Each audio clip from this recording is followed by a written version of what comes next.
ناتی ان کنتم فاعلین، یہ میری قوم کی بیٹیاں، تم ان سے شادیاں کرو. تو اس سے ہمیں پتہ چلتا ہے کہ جب آپ کسی بے حیائی کے خلاف کام کرتے ہیں تو آپ کو اس کا متبادل بتانا پڑے گا، اس پہ متبادل پر اتنی ہی محنت کرنی پڑے گی آپ کو. قرآن میں بھی ہے، سورہ نور میں اللہ نے مردوں کو حکم دیا کہ اپنی نظروں کی حفاظت کریں. قل للمؤمنین یغضوا من ابصارہم ویحفظوا فروجہم، کہ آپ مومنین سے کہہ دیجئے کہ اپنی نگاہوں کو جھکائیں. لیکن اگلے ہی رکوع میں فرمایا انکحوا الایام منکم، جو تم میں بے نکاح ہیں ان کا نکاح کرا دو. ایک طرف نظر کی حفاظت کا حکم، فوراً اس کا متبادل بتایا جا رہا ہے کہ شادی کرو، نکاح کرو. تو ہمیں قرآن سے پتہ چلتا ہے کہ ہم جب بے حیائی کے خلاف کام کریں تو اس کا آلٹرنیٹ، اس کا متبادل ہم قوم کو بتائیں. تو جس حساب سے بے حیائی پر محنت ہوگی اس کے متبادل پر محنت بھی اسی رفتار سے ہونی چاہیے.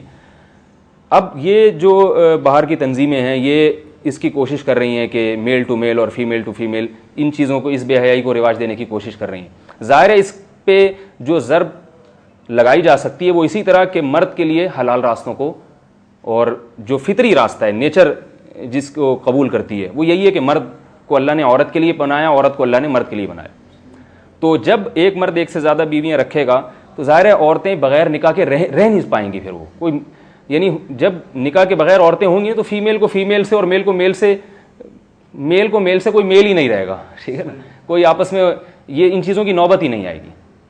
تو یہ تو وہی گندے لوگوں کا کام ہے جو حلال راستوں سے اور فطرت کے، شراب کی عادت اسی کو پڑتی ہے جو حلال چیزوں میں جس کو لذت ختم ہو جائے، اور جس کو حلال چیزوں میں لذت رہتی ہے اس کو پھر ان گندگیوں سے اس کو نفرت ہوتی ہے.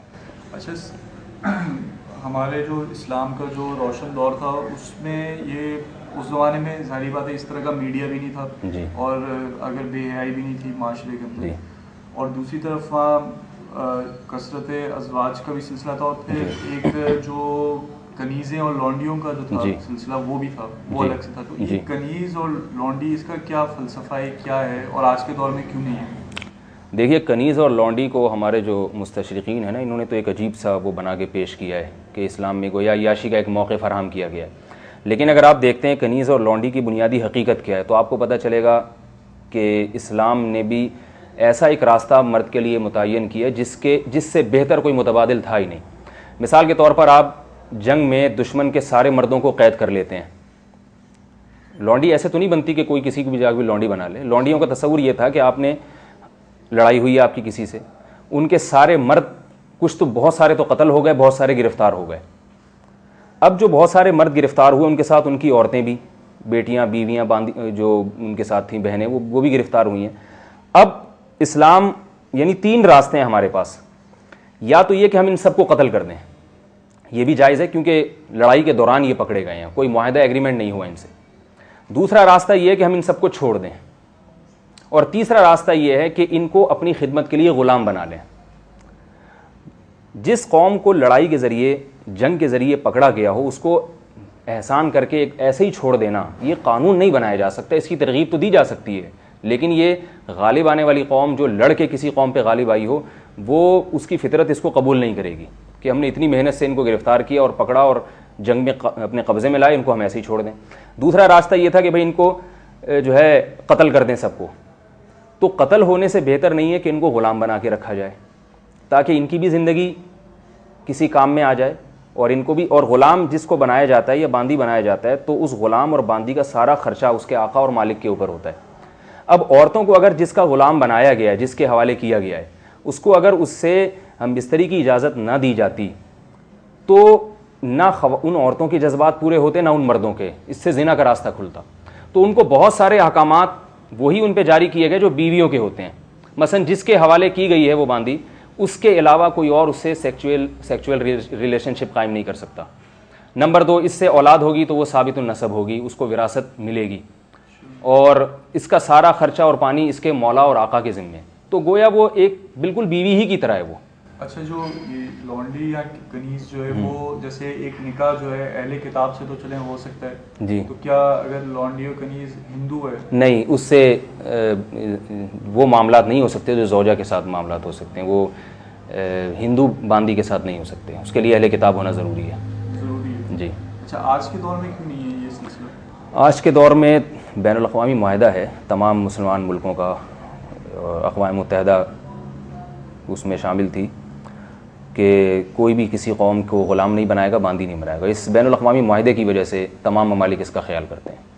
آج کل بہرحال وہ تو معاہدہ ہے، لیکن ایک وومن ٹریفکنگ کا سلسلہ تو چل رہا ہے جی. اور ان کی بولیاں بھی لگائی جاتی ہیں. جیسے غالباً افغانستان میں بھی مزار شریف میں یہ ایک میلہ لگتا ہے جس میں ہوتا ہے. تو اگر کوئی شخص ایسے وہاں جا کے، یہ بالکل جائز نہیں ہے، بالکل حرام ہے، اس کی کوئی گنجائش نہیں ہے شریعت میں. تو یہ بہت سوال اٹھایا جاتا ہے کہ اتنی مہنگائی کے دور میں ایک بیوی کو کھلانا پلانا کافی مشکل کام ہے، تو ایک آدمی 4 بیویوں کو کیسے کھلائے گا؟ 2 3 یا 4 کو. میں ڈائریکٹ 4 تک اس لیے آ رہا ہوں کم از کم 2 کا ذہن تو لوگوں کا بن جائے. ٹھیک ہے 4 کی بات ہوگی تو 2 برآمدہ ہوں گے. تو یہ کیسے ممکن ہے؟ یہ ایک ایسا عجیب و غریب قسم کا سوال ہے. میں جو بھی مجھ سے یہ سوال پوچھتا ہے میں اسے کہتا ہوں کہ دیکھیے، جو لڑکی پیدا ہو گئی اس نے کھانا تو ہے، اس پہ خرچہ تو ہوگا، چاہے مہنگائی کا دور ہو چاہے سستائی کا دور ہو، کچھ بھی ہو.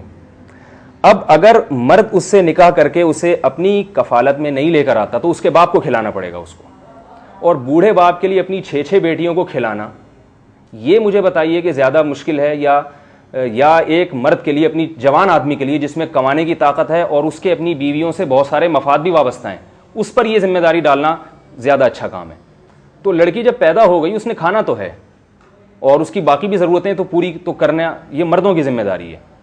تو مرد میں اگر شوہر نہیں کرے گا تو لڑکی کے باپ کرے گا، یا یہ وہ بیچاری خود جاب کے لیے ملازمت کے لیے مجبور ہوگی، وہ ساری زندگی ملازمت کرتی رہے گی. وہ تو شریعت نے ڈیوائڈ کیا ہے خرچوں کو کہ لڑکی جب تک بالغ نہیں ہوتی اس کا سارا خرچہ اس کے باپ کے ذمہ ہے، بھائیوں پہ.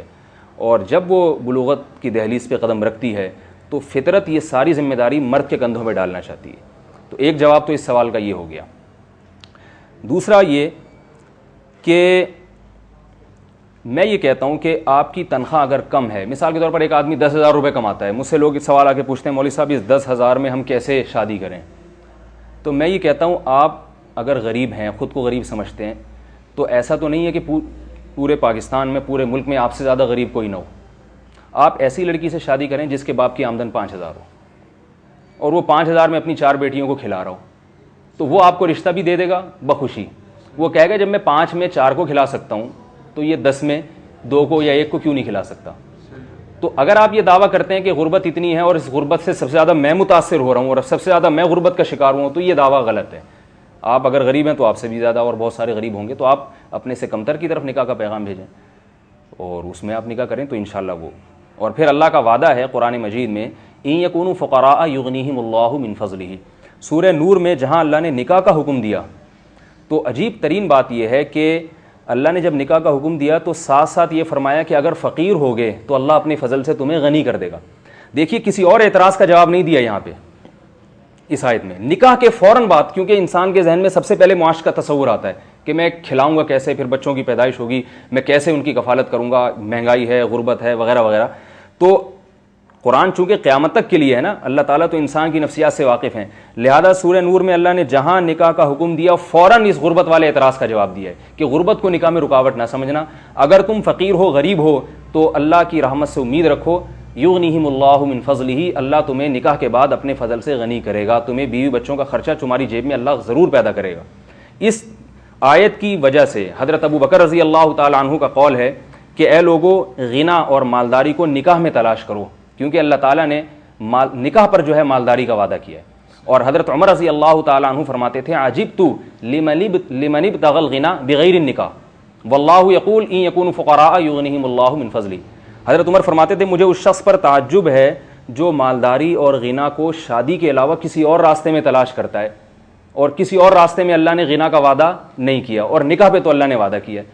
تو اگر ہم قرآن حدیث کے لحاظ سے دیکھتے ہیں تو بھی اللہ ہماری حوصلہ افزائی کر رہے ہیں اور وعدے کر رہے ہیں، اور اگر ہم زمینی حقائق کو دیکھتے ہیں تو زمینی حقائق بھی یہ کہہ رہے ہیں کہ بھئی یہ لڑکیوں کا بوجھ باپ پہ ڈالنے کے بجائے اور ان پہ خود پہ ڈالنے کے بجائے ان کے شوہروں پہ ڈالا جائے.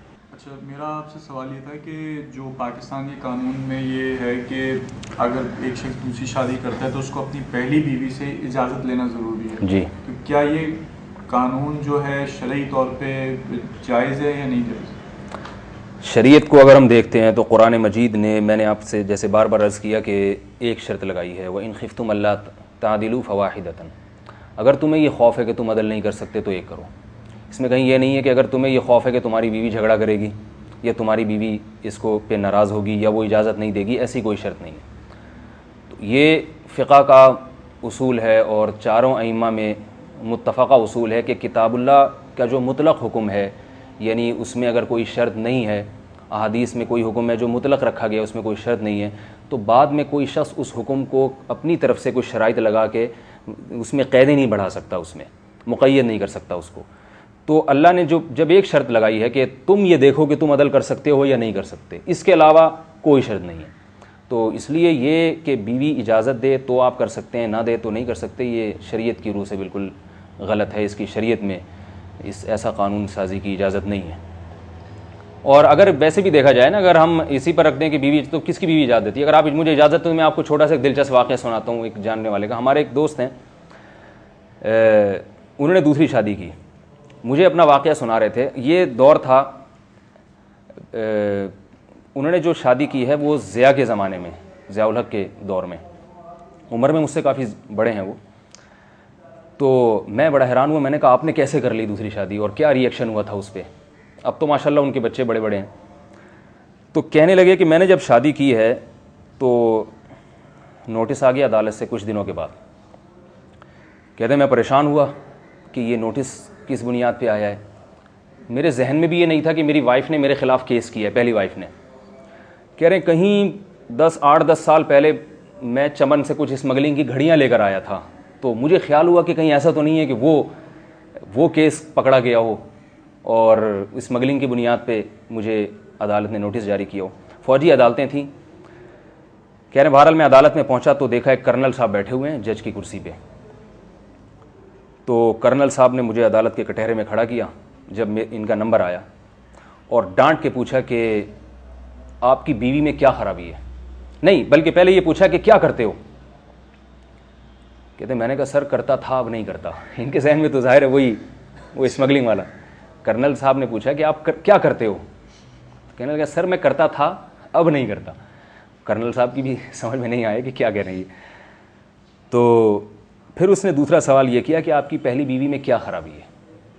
تو کہتے ہیں پھر مجھے سمجھ میں آیا اچھا یہ والا کیس ہے، میری وائف نے کیس کیا، میرے سسرال نے کیس کیا۔ میں نے کہا سر کوئی خرابی نہیں ہے۔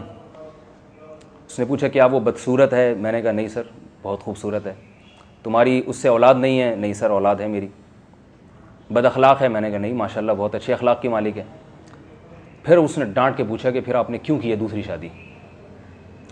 تو میں نے کہا، اور پھر یہ بھی کہا کہ تمہیں پتہ نہیں ہے کہ پاکستان کے قانون میں اس کی اجازت نہیں ہے؟